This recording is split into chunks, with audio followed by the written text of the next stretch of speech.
method of just throwing Hey, monsters so everywhere, having everybody work underneath Slappy, which is kind of what the film did in that respect, but it did it well. This Slappy is like 2 feet tall. He's just a pudgy little man, you know, like myself. I'm not little though. I'm 6'1". You know, I'd be little to some people.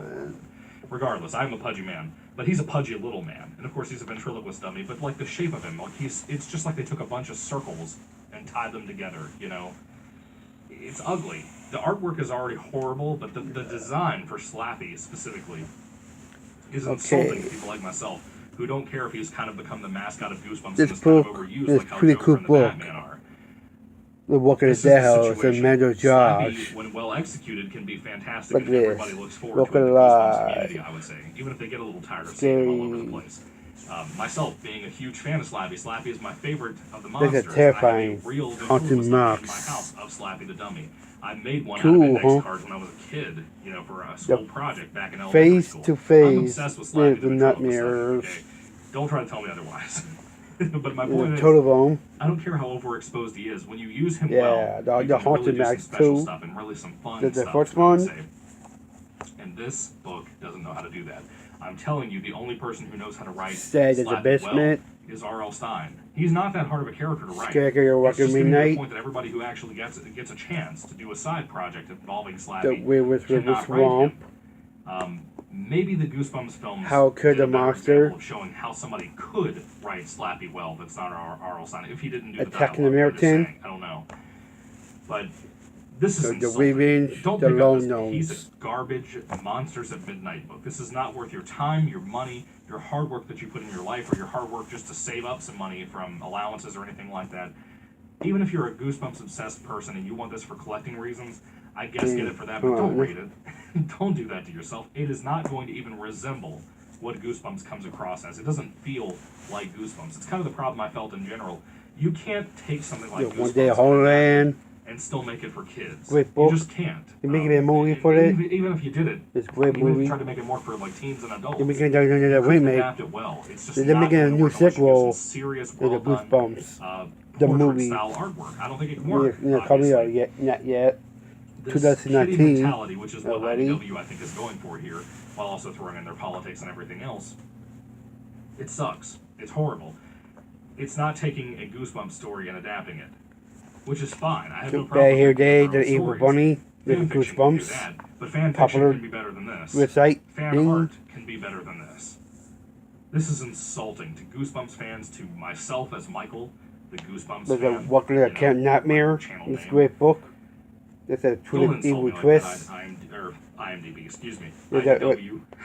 Don't slap us fans. We're the people that are buying this garbage comic, not kids. Because comics are dying. They got summer camp. I love comic books, they are.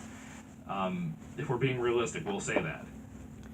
But with that being said, you're going to kill it more. The Phantom, the Auditorium, the great, funny, scary book. Thoughts on Goosebumps Monsters at Midnight. Put your thoughts and comments down in the comments section down below. And again, put a big old cross across your chest and avoid this piece of shit. Thank you for watching. God bless you today. Pretty cool. Goodbye.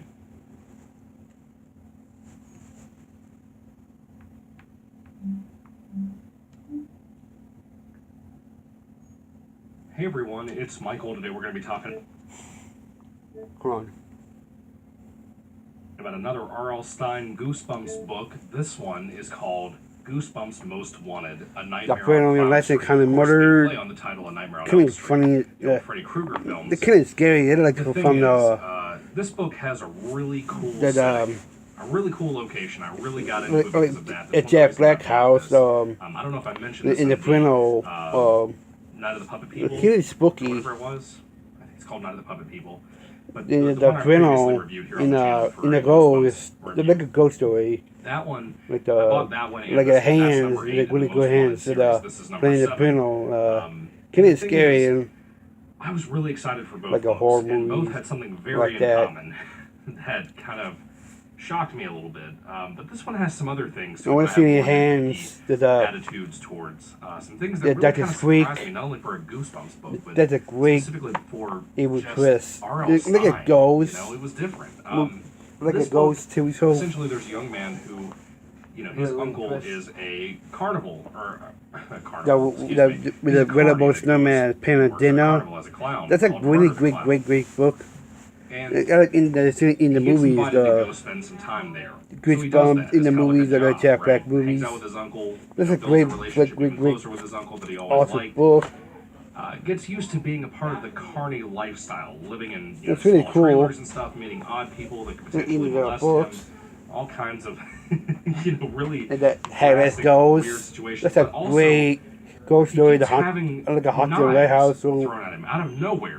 Not like a no head. Every once in a while, every other There's an angel. few hours, he just will be standing somewhere and all of a sudden, The train. right in the wall, right beside. Jennifer is something. That's a really cool twist. The setting of the kind of carnival spooky.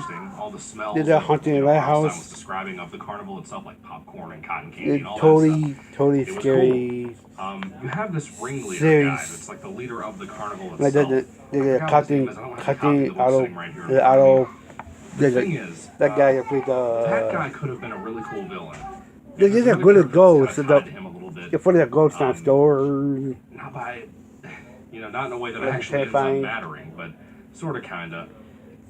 Turns into a mummy, like a mummy story, classic even scarier to me, horror. I'm terrified of fish, and just, I'm really Dead, you're alive. I shy away really and cool I'm disgusted by gross things. Turns into a mummy is There was a scene in the this book greatest, involving, best book.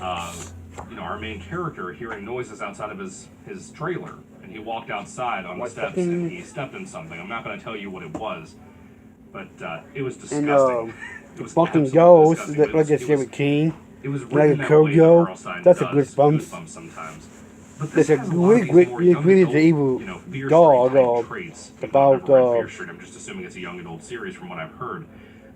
It has that kind of trait that's more for that's a really twist.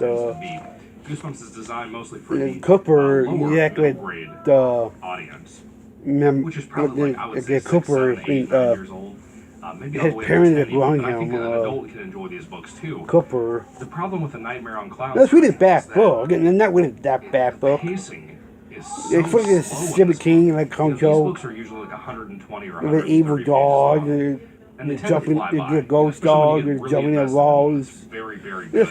That book is really cool. Horrorland or Night of the Living Dummy 1 or 2. There's a fun Monster Blood, all kind of stuff, like horror books. I'm not saying that off the top of my head.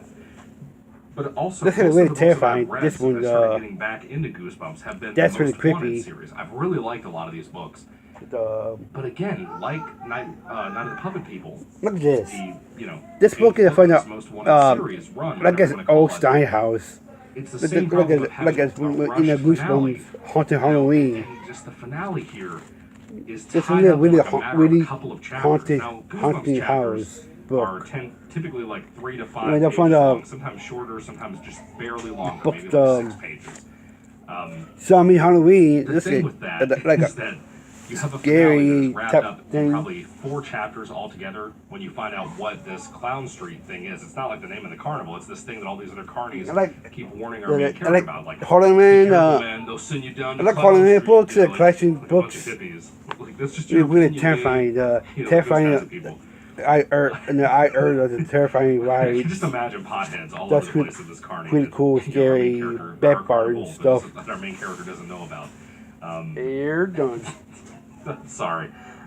Anyway.